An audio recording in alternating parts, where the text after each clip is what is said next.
अस्सलाम वालेकुम। वालेकुम सलाम। देख वर साईं बनायो बहादुर ने दे विया को मथे ते हथ घुमाई से न वे तो के हवाल बजा दो चाह पियूंदा वे तो सही।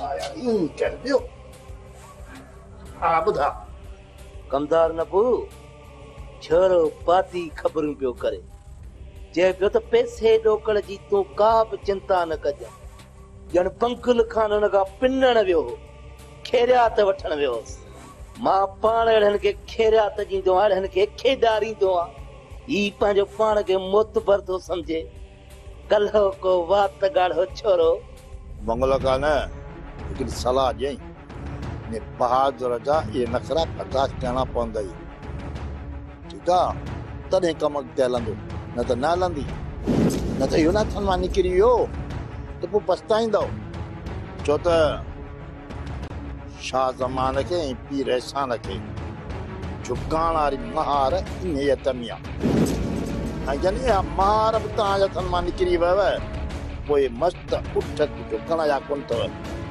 न झुकी सघंदा तव्हां खां आंख चक हणंदा चक लोंग फकीर या ससु आखिर वही केड़ा मां आया छड़ो कबूतर केडी मल हिन कपर त केडी मल हुन कपर लगे तो त ससवी समुंड जी सीर में डुड़ी वई।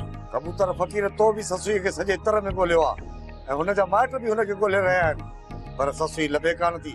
मुर्शिद साईं मुखे लगे थो त या त ससवी मरी वई आ या त अवां खां वधीक को ताकतवर माण्हू आ जेको ससुअ खे खंबे खणी वियो आ। सजो मुल्क छाणीअ में छाणियो थम पर ससुए जी सेन भी नथी मिले।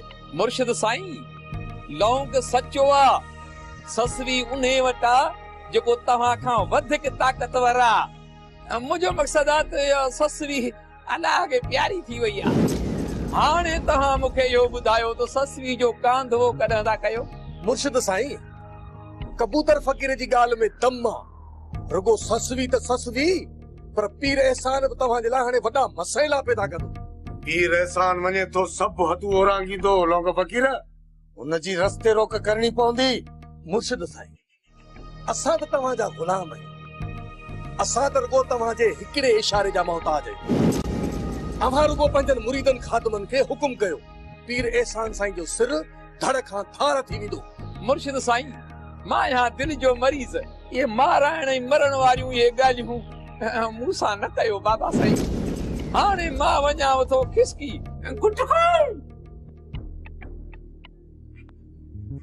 लोंग फकीर तरस वक्त जो इंतजार करणो पवंदो। मंगल का न इंतजार करणो पवंदो त शमीर खान जल्दी सैताब थी इन शाह ज़माने जे साम्हूं अचे ऐं पोइ इन शाह ज़माने ख़बर पवंदी त घणी 2000 आहे। सही तो चई कमदार नबू शाह ज़मान के तो या खबर ही न पई आ त शमीर जी तबियत सुधरी वई ऐं हो हिते वापस ईंदो। शाह ज़माने ने खुशी में त शमीर खान के मारे ऐं रस्ते पत्थर हटाए छॾिया ऐं सम्झे थो त मूं पंहिंजो फलांद कयो ऐं जॾहिं शमीर शींह बन जे साम्हूं आयुसि न त हिन शाह ज़माने वायूं बि बदल थी वेंदियूं ऐं हिन सोच में सड़ी वेंदो शाह ज़मान ऐं हुन पुट जो फलांद अधूरो रहिजी वेंदो ऐं हिन खां पोइ शाह ज़मान खां सभु कुझु खसींदासूं भले ख़बर पएसि त नबू कमदार सां उचाण जा पिटाण का सवली ॻाल्हि न आहे। कमदार नबू मूंखे इन ई ॻाल्हि जो बेचैनी सां इंतज़ार आहे छो जो हाणे वॾो गंद थियो।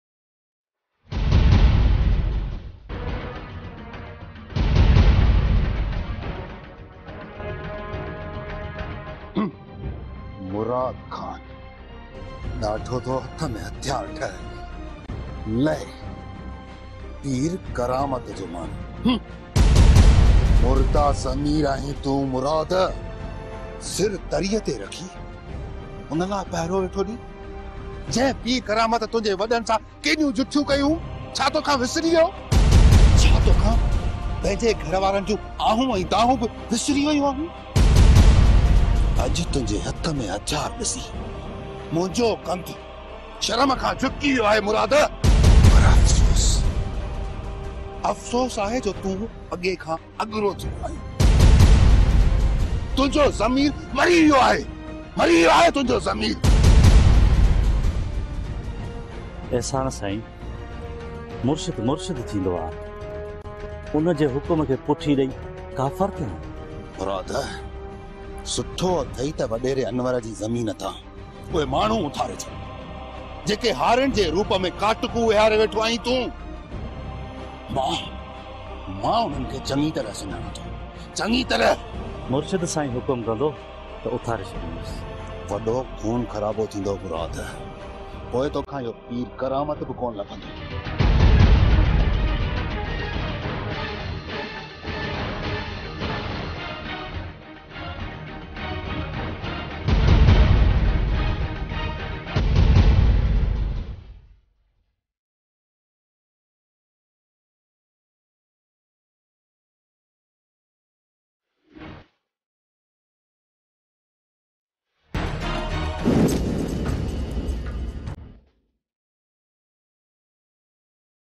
अस्सलाम वालेकुम जानू।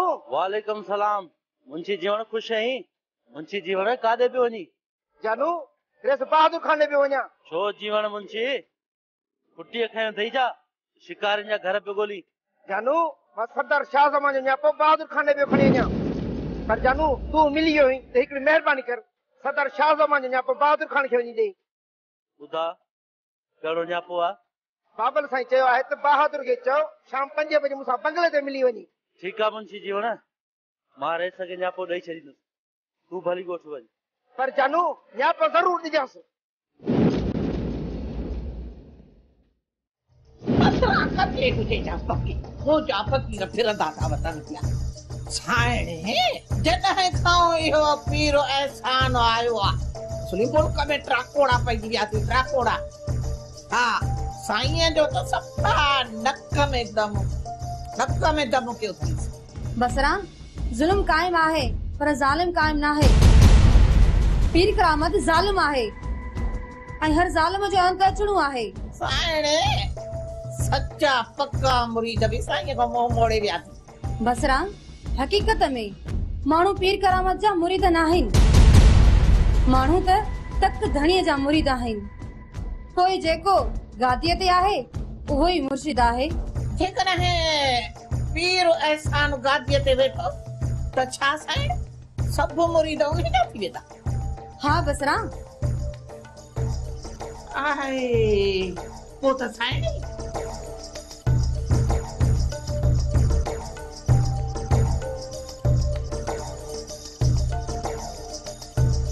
साईं दादा हाशिम ऐं दिलावर जी ज़मानत वारो मामलो ॾाढो ॾुखियो थी वियो आहे। वॾी सख़्ती वारो माहौल पैदा थी वियो आहे साईं दादा। पर सरदार साईं तहां जे अॻियां क्या देर लॻंदी छा? तहां रुगो हुकुम कयो। साईं दादा फौजी अदालतूं क़ाइम थी वयूं आहिनि ॾोहिनि खे सरेआम सज़ा ॾिनी थी वञे त पोइ हाणे हाशिम ऐं दिलावर जी ज़मानत जो छा थींदो? अहिड़ी जेकॾहिं सख़्ती थी आहे त सरदार साईं हाशिम ऐं दिलावर खे सज़ा अची वेंदी। साईं दादा इहा अलाह न कंदो। हाशिम ऐं दिलावर के बेगुनाह जो खून नाहे कयो हिकु गुनाहगार जो खून कयो आहे। हिकु गुनाहगार जो हू वरी कहिड़ो नेक निमाज़ी हो गुनाहगार हो ॾोही हो उन केतिरनि मासूम बेगुनाहनि जो खून कयो हो। केतिरा मासूमड़ा स्कूल में माराया जेकॾहिं उनखे कानून सज़ा ॾे हा न उहो बहितर हो। पर सरदार साईं हाशिम ऐं दिलावर त गुनाहगार खे मारियो आहे उन्हनि त इंसाफ़ कयो आहे त पोइ हाशिम ऐं दिलावर सां बि इंसाफ़ थियणु घुरिजे। इहो कानून छो नथो सम्झे? इन्हनि ॻाल्हियुनि खे कानून इहो सम्झंदो आहे त हुन कानून हथ में खयो आहे। जेको गैर कानूनी आहे साईं दादा, गैर कानूनी। त पोइ सरदार से हाणे कहिड़ो कानूनी कमु थींदो जंहिंमें हाशिम दिलावर जी सज़ा माफ़ थींदी? हाणे जेसीं ताईं वारिस केस तां हथ न खणंदो तेसीं ताईं इहो हाशिम ऐं दिलावर ॿई आज़ाद न थींदा। मूं मक़तूल जे वारिस खे न्यापो करे छॾियो आहे। इन जी माना त बहादुर छा तव्हांजे न्यापे ते ईंदो? साईं दादा, जेकॾहिं इन बहादुर जी सोच सुलझी वई हूंदी त पोइ वो ईंदो, हिन ई दर ते ईंदो। हूअं बि साईं दादा दुश्मनीअ में छा रखियो आहे? छा रखियो आहे दुश्मनीअ में? दोस्ती ॿिनि दिलनि खे मिलाईंदी आहे। जेकॾहिं इहा सोच हूंदसि त पोइ हुनजे दिल तां काराइण वारी कट लही वेंदी ऐं पोइ वो सिलह जे लाइ हिन दर ते ईंदो। ॾिसजांइ तूं।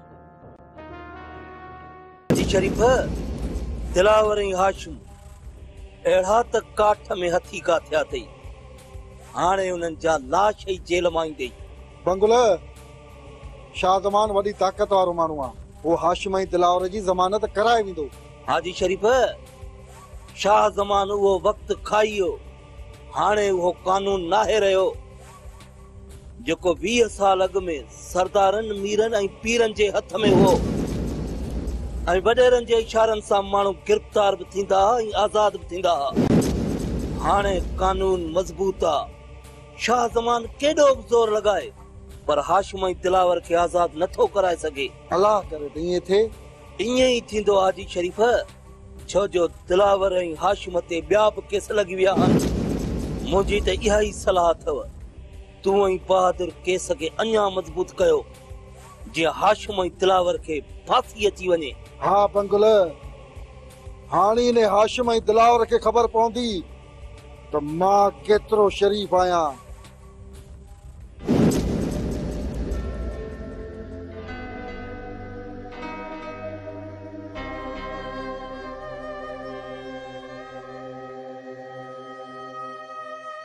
हिकिड़ी मुसीबत टरई कान थी त ॿी मुसीबत दर ते बीठी आहे।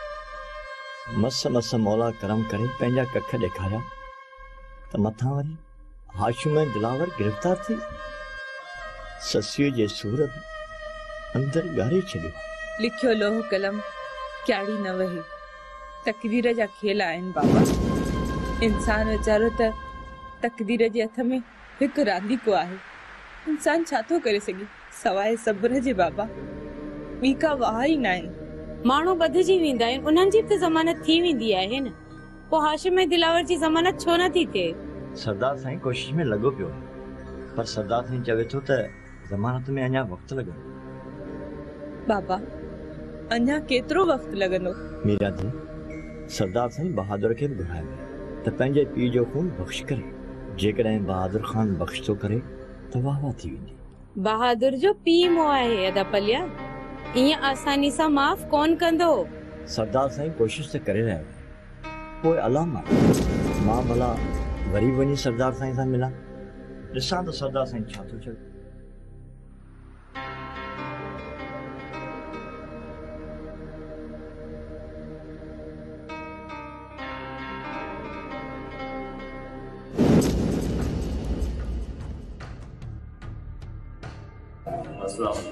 वालेकुम सलाम। जानू किथे तो घुमंदो थी? अरे सर, ॻोठ जे होटल ते चांहि पीअण वियुसि त रस्ते ते सरदार शाह ज़मान जो मुंशी जीवन मिली वियो। जानू इहो मुंशी जीवन असांजे ॻोठ में छा पियो करे? हू असांजे दुश्मन जो माण्हू आहे। असांजे ॻोठ में हुनजो कहिड़ो कमु?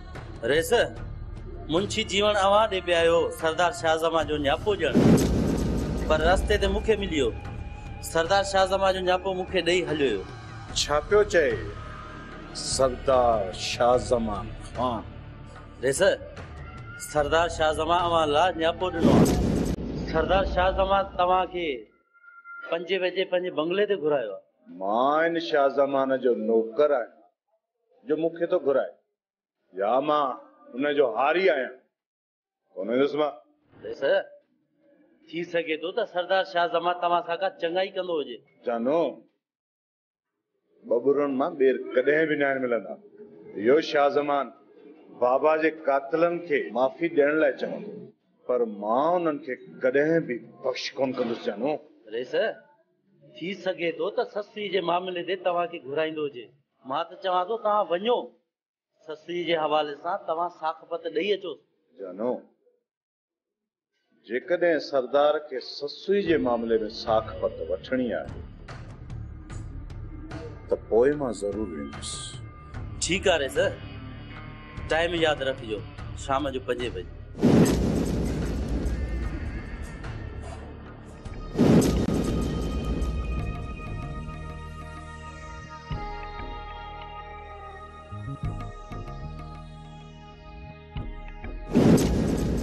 लौंग फ़क़ीर पीर एहसान जे मथे तां सचाईअ जो भूत लही वियो आहे जन। न मुर्शिद साईं, सागो कुहाड़ीअ में गन अथस, रुगो मरा मरा पियो थो करे, पर मूंखे ख़बर नथी पवे अवीअ लाइ छो छॾी वेठा आहियो। लौंग फ़क़ीर छा कयां, फाइटियो आहे अञा त बर्दाश्त पोइ कयांसि, पर वञी जे लामारो ॾिनोमांसि न, इहो विलायत विसरी वेंदुसि। मुर्शिद साईं, जंहिं माण्हू खे वतन जो अदब न आहे उहो कहिड़ी पीरी मुरीदी हलाईंदो। मुर्शिद साईं, पीर एहसान तो चवे त वॾेरे अनवर जी ज़मीन तो माण्हू उथारे छॾियो ऐं इहा वॾेरे अनवर खे ज़मीन वापसि कयो। मुराद इहा बनी पीर एहसान जे अपन ॾाॾनि जी न आहे जो हुकुम थो हलाए। इहा बनी मुंहिंजी आहे, मुंहिंजी। मां ॼाणा त अनवर ॼाणे। पीर एहसान केरु थींदो आहे विच में टंग हणाइण वारो? लौंग फ़क़ीर।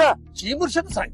न पीर एहसान खे वञी चओ असांजे मामलनि में टंग न हणाए, न त टंगू भणी छॾींदोसि। हाज़िर मुर्शिद, हाज़िर बाबू। सरदार साईं, 5 थी विया, अञा ताईं बहादुर न आयो। साईं दादा, इन बहादुर में असांजो कमु आहे, इन करे इंतज़ार बि त असांखे ई करणो पवंदो न। उहो बि जेकॾहिं ॾिठो वञे त उसूल इन बहादुर जा असीं ॾोही आहियूं, उहो असांजो ॾोही न आहे।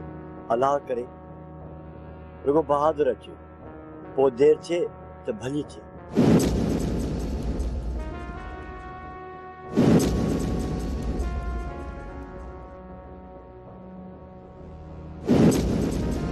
बहादुर खान,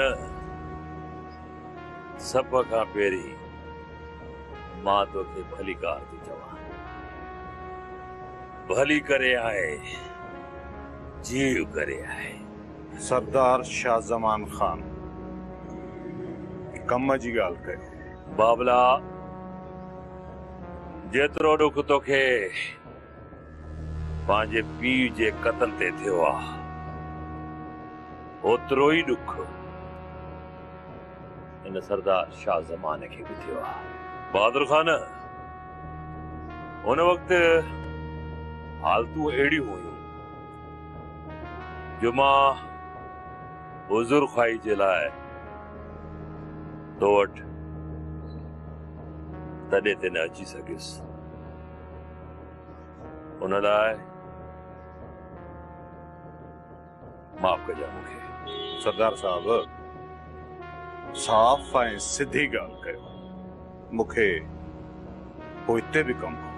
बहादुर खान, मां चाहियां थो त तर जा 4 चङा पाण सां गॾु वठी ऐं ही पलियो खान पंहिंजूं नियाणियूं पाण सां गॾु वठी मिंथ मेड़ करे तो वटि अचे ऐं पोइ तोसां ॻाल्हियूं कयूं। सरदार साहब, मां पंहिंजे पोढ़े पीउ जो तव्हांखे कॾहिं बि बख़्श कोन कंदुसि। मूं सम्झो त तव्हां ससुई बाबति मूंखां का साख पत वठण चाहियो था तॾहिं आयोसि जेकॾहिं मूंखे इहा ख़बर हुजे हा त तव्हां मुंहिंजे पोढ़े पीउ जो खून लोढ़ण चाहियो था त मां हिते कॾहिं कोन चाहियां।